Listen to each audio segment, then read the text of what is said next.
I mean, Allies, always talks about how we're a customer obsessed company. And if you're going to be customer obsessed, it makes perfect sense that you're going to wholeheartedly embrace human-centered design and design thinking. And welcome to Talk Tuesday, a webinar series where we explore what it takes to kickstart new projects, launch new products, and create the right conditions for team success. I'm Eric Gorman, founder of Wiley, an agency that helps teams innovate faster with less risk through our sprint workshops and training. We help teams get aligned, eliminate unproductive meetings, and make rapid progress using our interactive, repeatable sprint workshops. Skill up with our training at wearewiley.com. And now to our guest. It's now my great pleasure to introduce our special guest, Phil Canning, Senior Director of Allies Team Studio. Welcome, Phil. Hey, Garrett. Nice to be here. It's nice for you to come by and spend some time with us. Yeah, absolutely. Happy to do it. Awesome. So you and I have known each other for a few years now. Yeah. We've done some work. Wiley's done some work with Team Studio. I had the privilege of doing that a few years back. We were next door neighbors. You guys have since moved around the corner. Yep. Here still at Camp North End. But and also funny enough, we're our past boss. We found out a mutual friend that we didn't know at a social. That's right. That was kind of fun. I know you. Yeah. What are you doing here? So I can attest that you're a really kind and creative person, and the work that you do at Allies is really important. So it's a privilege to be able to share your thoughts. So thanks. Yeah. Happy to be here. So let's start and talk about you a little bit. Share some things about yourself. I grew up in Charlotte, actually, and which I feel like I'm a rare breed nowadays. Not too many people from Charlotte, no. But kind of bounced around all over. So I've lived in the Midwest, I've lived in the Northeast. Met my wife in New York. We have two boys. Mateo's 5, and Lucas is, 16 months now. So, wow. Yep. That's my second job. Yeah, two additional jobs right there, sounds like. And worked in a variety of careers too. I have a degree in chemical engineering. I've done a little bit of work in the chemical industry early in my career. Shifted, got an MBA, found some really cool opportunities actually kind of in the music media industry, where I've done things from accounting to kind of more product management type stuff, and really stumbled across Ally. I never thought I'd work at a bank, but it's really cool that I get to kind of work in more of a innovation, really human-centered capacity at a bank. So definitely doesn't feel like a bank job, and certainly our space doesn't feel like a bank space. So not at all. Yeah. So kind of the last 6 years, really been dedicated to Allies Human-Centered Design Studio, TM Studio, and it's been a blast. Okay, so unpack this for us. How in the world did you go from chemical engineering degree to the music industry? Like, walk us through that progression. That's crazy. So the only way I can explain it is kind of a quarter life crisis. I love that. It was just one of those things where I just was feeling like I didn't want the rest of my career to be in that sort of engineering capacity. I don't know. I just felt like there was something else for me. I had always been really passionate about music, and funny enough, like that was sort of the time where digital music was really becoming a thing. So you're old like me. I know. I was like, I know I'm dating myself, but it really was kind of an interesting industry to be like observing from afar, and the disruption that was going on. And I just kind of felt like, what an interesting space to maybe like put my mark on. And I kind of hedged my bets rather than going just from like straight from engineering to trying to get a job in the music industry. I said, well, okay, I'll get an MBA, right? And so I'll have options, right? I could go into lots of different things. Yeah, that was kind of my bridge. And actually my way into that industry was through accounting. I got an accounting job, kind of managing an accounting department for a small kind of record label distribution company. And then from there, found another opportunity in New York. And then that evolved into more product management type things, where I was kind of managing a P&L for this big indie music distributor called The Orchard. Interesting. Yeah. What did you take away from those experiences? Like it was probably a fast-growing, crazy time, I imagine, in the industry, like you were describing, everything going digital. What are some things that like kind of shaped you looking back now? Sometimes it's hard to see that in the moment. But Yeah. So honestly, even though it seems like a chaotic career path, I really appreciate the variety of things I've gotten to work on. Like, for instance, I don't regret having done some of those accounting roles at all. It taught me so much about how a business is run, how they manage cash, how they, all of that. I mean, no matter what industry you're in, it was super valuable.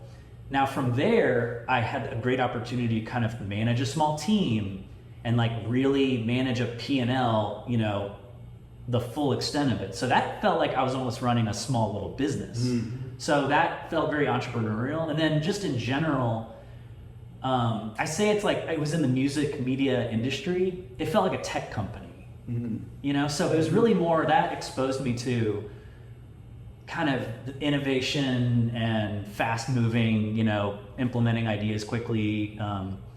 So I think that's where, like, when you kind of describe it at a high level, you're like, oh, you worked in the music industry. It's like, yeah, but it felt like a tech company. Mm-hmm. I was doing accounting, which actually accounting in the music industry is really fascinating mm-hmm. and very unique to probably other industries. And honestly, it was just, I don't know, it was just a fun space. Mm-hmm. Like, very cool, creative people. I think that's where I, maybe really started enjoying working with like really creative people, rather than maybe more strict, just like engineering, mm-hmm. super process oriented, things like that. But yeah, so a lot of different, influences that led me to, I guess, where I am today. But I always kind of reference a book called Range, which is really interesting. And it talks about the difference between like specialists and then generalists. Mm-hmm. And I am definitely in the generalist camp, obviously. And I think that's made me successful in my role now, because we're sort of we're doing facilitation and creative problem solving with people, mm-hmm. right?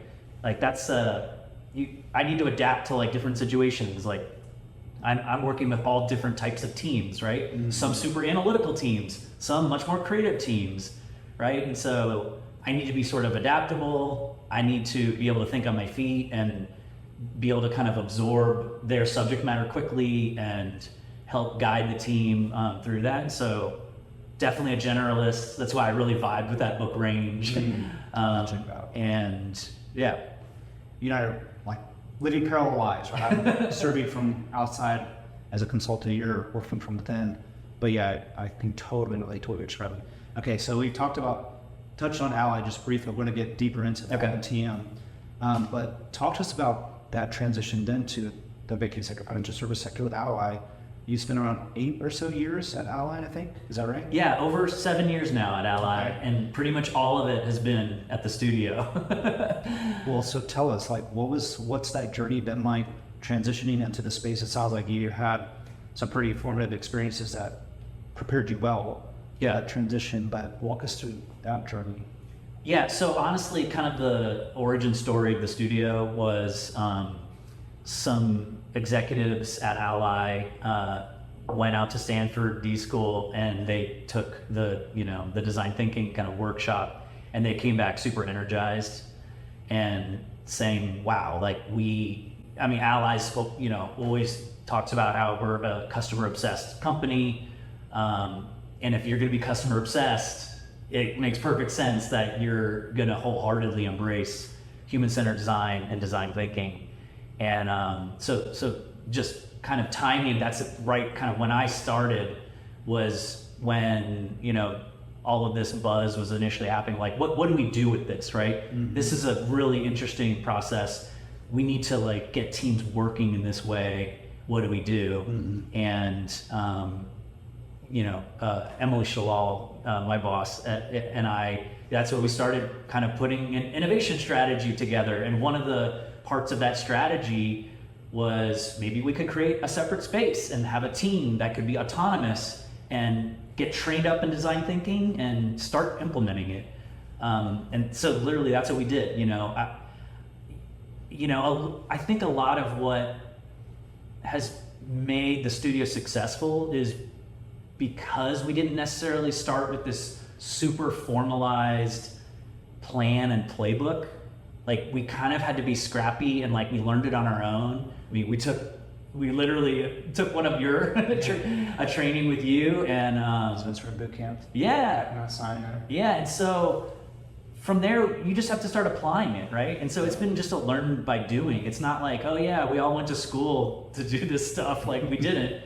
We just put together a team we thought would be the right team, and we just started talking to consumers, like wholeheartedly being super human-centered, talking to as many consumers as we could about their finances and their struggles, and came back and just worked the process. And so it's been a very kind of organic, very startup feel. I mean, we literally built the studio. We got a space and we went to IKEA and like put all our tables together. It's like a great kind of origin story. Did you guys get one of those little shelf things back behind the camera? Yeah. We have our like carts. Yeah, we built all those. So that also it gives you a lot of sort of ownership in the space, and like really it gives you some pride and like, wow, let's take care of this space and let's do good work, and have fun doing it. It feels like that approach, it really forces you to chase what's valuable to your clients, to which are internal to Ally. I mean, talk to us about that. Like, how did that be an entrepreneurial, yes, having access to a big company and resources, but actually having to be pretty scrappy in the early days? Yeah. How did that shape how you at maturity grown, and what types of resources are you trying to attract and trying to deliver as a result of that scrappiness? Like, how does that inform how you're delivering services, man? Yeah, so let me unpack that a little bit. I'll hit a few different areas. So one thing is, while we are a separate space and a kind of a separate team, we're very much connected to so we're not like a think tank just kind of throwing spaghetti on the wall and seeing what sticks, and that's not the process at all. Like, every project we work on comes to us from the business, right? And it's a variety of types of projects, but we're very connected. We have stakeholders for every single project that we do bi-weekly demos to show them our progress. But we've had great executive leadership support that champions us and sort of so we're connected, meaning all of our things we work on are driving business value, but we are able to kind of take the approach that we see fit, right? In other words, hey, use human-centered design to tackle this broad problem, and then we provide updates. So it's not even like there are these super clear, we don't know what the outcome is going to be with some of these projects, right? It's like, hey, there's this space that seems like a problem area or something the bank is interested in. We're a good group that can kind of take that fuzzy, ambiguous problem space and come up with something concrete at the end of it. Now, does that always get picked up and implemented? Not always, but the learnings that come out of the studio are always super valuable. And so we're always kind of referencing things in the past that maybe that have come through the studio previously and said, oh, well, here's all the feedback on that topic or that area that can inform things at Ally. So I don't know if that kind of is getting at some of. Yeah, I mean, I was curious about especially the early days, you're basically you have some sort of runway. Maybe it was well defined, maybe it wasn't, but yeah, typically you have some sort of limited amount of time and resources to prove your worth. Yeah. Okay. But so I think your scrappiness actually gives you a leg up. Yeah. Because you have to define yourself in a way that is going to deliver value. So you can't just hide behind a big budget. Yeah, and totally. Maybe a corporate sponsor. Oh yeah, we absolutely felt the pressure, right? I mean, the bias toward action mindset of design thinking, that was very much we felt we needed to kind of prove ourselves. And again, that doesn't necessarily mean we need some silver bullet idea, right? That's gonna, be amazing. But it did mean we needed to show a rigorous adherence to the design thinking process and telling the story of the consumer really well to our stakeholders, right? So it's not necessarily, and we were pretty clear about that up front, right? Like, yes, ultimately, a place like the studio, like, you want to deliver, impactful things for our customers, right? That actually go into production that our customers can use. But also, that's not going to happen every single time. And so you kind of need the trust from the company of like, we understand that, but the work you're doing is still super valuable, and the learnings that you're getting about consumers are still super valuable and applicable to all of our lines of business. So, I would say that, I don't know if we were lucky in a sense, but we did have an early success with Ally's saving buckets, which is basically just like digital envelopes on your savings account to kind of organize your money. And that was a project that early on, within, the first year or so of the studio, we got to work on. And it was really just, we kind of stumbled on, wow, there seems to be a real problem out there for people sort of organizing their savings. Like, people have savings, but they're putting them in different accounts for different purposes. And so we kind of just came into this idea of, well, wow, what if we could just turn the one account and create an organizational file system for your money. And then from there we added, people could set goals and we could help you track your goals on those buckets. And so, been very successful. We've gotten, it's helped with retention of customers really well at Ally. So I won't lie and say like that didn't have, it does give the studio a bit more like trust factor, right? We kind of proved ourselves a little bit and gives you, again, like more runway to do more great things. Yeah. I mean, you are essentially acting as kind of an internal consultant in all ways, right? Helping unpack challenges. I love that example because that was actually one of the questions. Do you have any stories of how something you've done has actually impacted your client teams and or your customer at the end? So yeah, that's awesome. Are there any other stories you wanted to share since we're on that topic that are similar to that, like successes that, even the other failures are always really interesting. I don't want to get too deep into those. You probably can't talk about those anyway, but that comes part and parcel with innovation. Maybe you could speak to just like, and you've already touched on like, how do you set expectations and manage expectations when you can't always come with that silver bullet, that envelope type project that's a success. And then coupled with that is, are there any other additional stories you might be able to share with us? Yeah. So setting expectations, I think where we are now, we don't have to quite do as much of that because we're a little bit more established and well-known in the organization of like sort of how we work. And so there's not as much like convincing people at Ally of hey, this is how like this, it's like we can't overpromise things, right? And then under deliver. Typically the way we approach those things is we're going to take this sprint by sprint, right? So when we start projects, we don't even set a specific duration, right? Yes, when we're given a challenge, we have a sense of like, does this feel like maybe it's going to be a shorter project that we can kind of knock out more quickly? Or is this like, wow, this is a big, broad topic. It's going to take a while. There's going to be a lot of empathy we're going to need to do with with consumers. A lot of research in this area to pour, you know what I mean? Like, so you have a sense of how long it's going to take, but we don't kind of upfront agree to these like strict timelines and deadlines. We do bi-weekly demos, right? So you're always on the hook to produce. That's right. We're like every 2 weeks, we are going to present our findings, what we've done, and what our goals would be for the next sprint. Smart. If we think another sprint is needed. So that's kind of always been a little bit of one of our ground rules is like, we're not gonna kind of promise to deliver something at the end of 3 months or something like that. So that helps a lot. I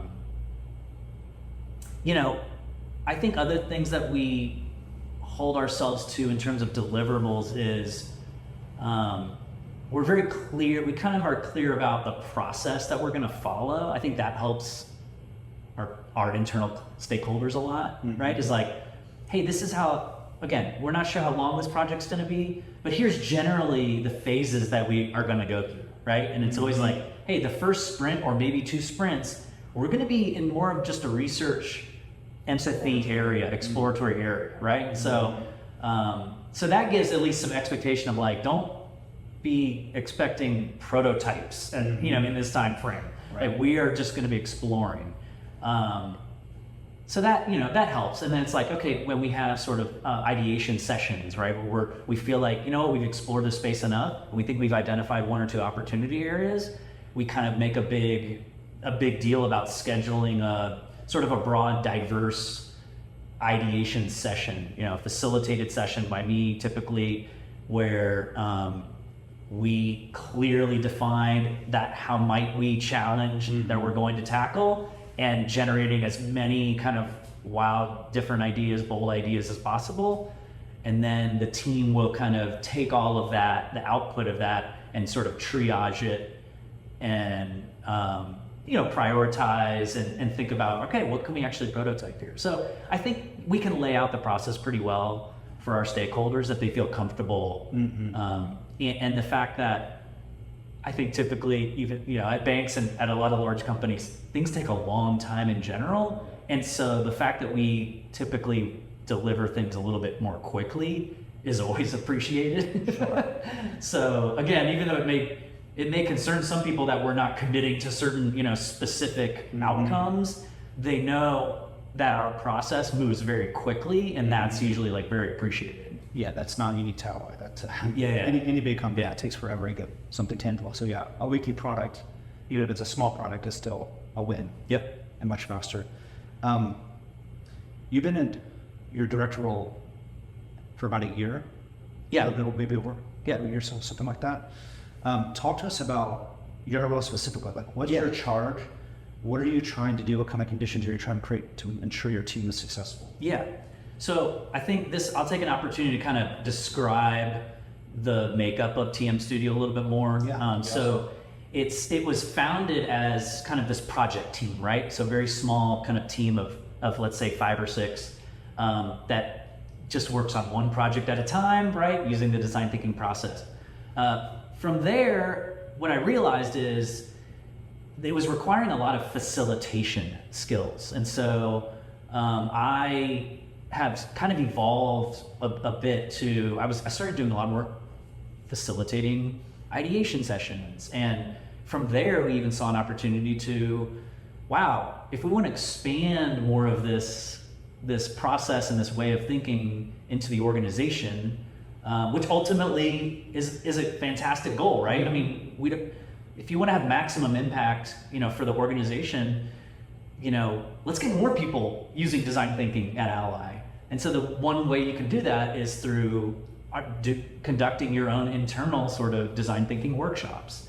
And so we conduct a lot of training now as well. So I have sort of dedicated facilitators that help me conduct those kind of training workshops. So it's a bit of a 3-pronged group now, where we have a project team that's kind of dedicated to, and that team makeup is kind of like strategists, designers, content writers, and I mean, really that's it. We don't have a lot of like development resources, right? Because we're just sort of an experimental, we're sort of doing very rough prototypes that don't require a lot of developer and resources. Yeah, you're trying to validate things early, not build the real thing. There's other teams that are doing that, right? Exactly. So, and then another pillar is training, is human-centered design training for the organization, and we do a number of those throughout the year.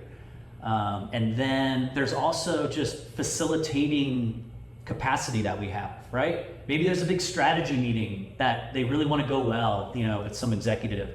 We have the skill sets to sit down, talk about, all right, what do you want the outcome to be from that kind of a session, string together a series of, collaborative activities with the group so that you can reach that outcome, right? it's not exclusively human-centered design, or you know what I mean, but a lot of times it is rooted in those kind of design thinking principles. So anyway, that's kind of it has really evolved to it's not just about this one team working on these projects, you know, in a silo, so to speak. It's really about, we have a project team that's always, you know, from the beginning worked on kind of strategic projects for Ally, but it's evolved now into like, hey, you know, we can do a little bit more. We can actually provide human-centered design training and sort of like partner with more teams at Ally to guide them through the design thinking process. Yeah. It's kind of like about maximum impact, right? Like we really want to be kind of the champions for human-centered design at Ally, you know, and not just this isolated bubble off to the side that no one really knows, you know, what they're doing or what they're working on. Like, we really want to get more ingrained into the organization and make design thinking words that come up a lot, right? And like human-centered design, like, you know, the more people just talk about it and learn about it and try to apply it, it's just going to be a huge benefit. For sure. You mentioned the training, the project base. Was there a third pillar that I missed? That just facilitation. That's the facilitation. Yeah, just you know, you can call it kind of ad hoc facilitation, or yeah, it's where it's sort of just applying that skill set to saying, you know, maybe there's a retrospective that we can facilitate for this team that just went through this big project at Ally, right? Maybe there's a big strategy session where people want to work on breaking down silos, right? And we can, again, we have a lot of background in like kind of putting together these collaborative sessions, because design thinking is a very collaborative type process where we are constantly like with whiteboards and sticky notes, and you know, and these aren't complex. It's a lot of times it's not some complex session that we put together, but just having that third party, so to speak, be able to come in and say like, I've got this under control. Like, I'm going to run this meeting, right? I'll keep us on track. I'll read the room. We're going to go through a series of activities with the goal of getting to this outcome, right? And it's like, if we didn't approach it that way, they'd probably just maybe bring a bunch of people into a room and just start talking, and it's a little disorganized. And you know, so it's very much appreciated, even though it's not necessarily this overly complex scientific, you know, process that we're coming in with. Just good old facilitation, time management, and effective activities that work. You know, it gets people to open up, gets conversations happening better, gets ideas out more. You know, so Cuts down on unproductive discussion. Like do the work in the meeting, right? Yeah, exactly. Yeah. Speaking my language, once again. Okay. So let's talk about the vision of Team Stu. We talked a little bit about that before we started recording this session. What's your and Ally's vision for Team Stu? What are you hopeful for that the Team Stu will bring about at Ally? Yeah. So I think we have some really good opportunities. I think our original model is still super effective, having this small, nimble team that can work autonomously, but still connected to the organization, right? So that I don't see changing. We've actually played around with maybe like expanding it more, but I mean, it's amazing how a small team, how fast they can work, how effective they can be. And so we haven't necessarily said, you know what, let's just add more people to this. You know, that hasn't really been our charge, you know. It's diminishing returns. Yeah, and so I do think really where our opportunity is to, again, this is where the studio, there are pros and cons to having a separate sort of innovation space. One is they can work quickly, they can work autonomously. Maybe the cons are, it can make it a little bit trickier if we come up with an interesting concept. How does that transfer back to Ally and actually come to life? right? So, and that's going to be challenging for any organization. You know, it's not a reflection on our group, you know, or ally. It just, by nature of handing work off, it just makes that a challenging thing. And so our opportunity, I think, really is to look at processes, right? And how work flows at Ally, how work flows in the studio, and look for more points of connection, right? So that there are less sort of handoffs, so to speak, and actually maybe a little bit more seamless transitions, right? So, you know, like looking at things like operating models and all of that, right? Like that's where I think we can make more impact and more efficient impact, right? Delivering innovative solution to customers. I also think there's a huge opportunity to continue expanding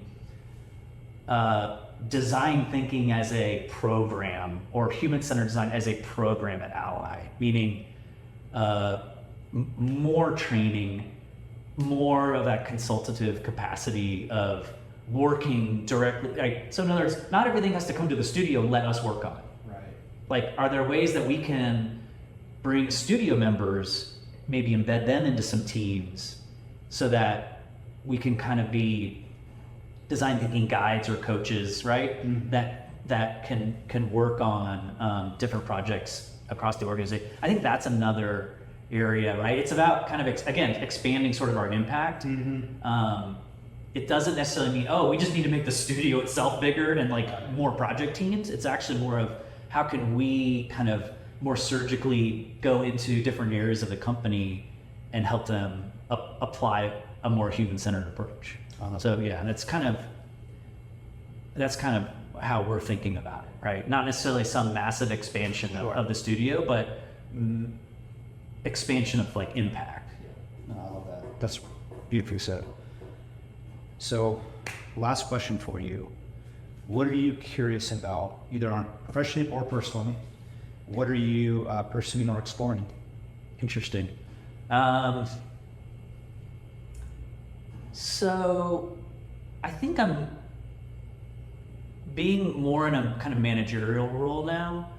I think I'm getting more interested and curious about like high performing teams. Just, you know, kind of transitioning from more of a individual contributor type of role to how can I, you know, get this team to work, you know, with this like a well-oiled machine, and understanding we've made some new hires recently, and so it's like the team has shifted a little bit, right? Like different personalities and different skill sets, and I think that's been really fascinating to.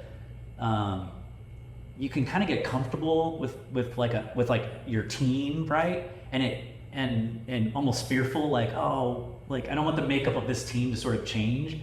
But then when there is change, you sort of realize like, wow, this is like even better. You know what I mean? Like, you know, so I think that I want to like learn more about just in my role as director of the studio, is just like how to manage people better, but also like what are the right skill sets and personalities that like really make an amazing design thinking team, you know? Because I use the term like Swiss Army knife type people a lot, right? I mean, there are some skill sets that are super useful. Like we'll always probably have like a design skill set at the studio, right? We do a lot of wireframing and, you know, concepts. We're a digital bank, you know, it's like that's going to be a lot of stuff that we work on. But just creative Swiss Army knife type people in general is very exciting and fun to have at the studio, where they can flex and they can conduct empathy interviews, but then they can also visually bring ideas to life on a whiteboard, but then they also can facilitate a group, right? Or they can create wireframes, or, you know, I mean, so there's a lot of different skill sets. So I think that's one of the areas personally that I'm more curious about, and I want to get better at, continue to learn, is like how to put together like really good teams. Because again, I've shifted a little bit from the, I used to be, and I love that work of like rolling up your sleeves and like getting in with the team and like really doing it, like that kind of work. But it's time for me to more step back a little bit and say, okay, is this the right team that can take us from here to here? Yep. Like, what else do we need? Like when I was talking about our vision or like where I see opportunities, right? That's where I'm thinking like, man, what if we added more facilitators? What would that do for us in terms of expand? So kind of meta, but you're kind of facilitating the facilitators. Yes. Right? You got to, someone's got to keep an eye on where the ship is headed. Yeah, exactly. For the special group, the casting that he created. Well, Phil, this has been so amazing. Thank you for all your generosity, your insights, and your time. Yeah, always happy to chat. We might have to do a follow-up at some point. Okay. There's many questions I didn't get to. But Well, we're close by, so we can. Awesome. All right. We'll see you guys next time. Bye, guys.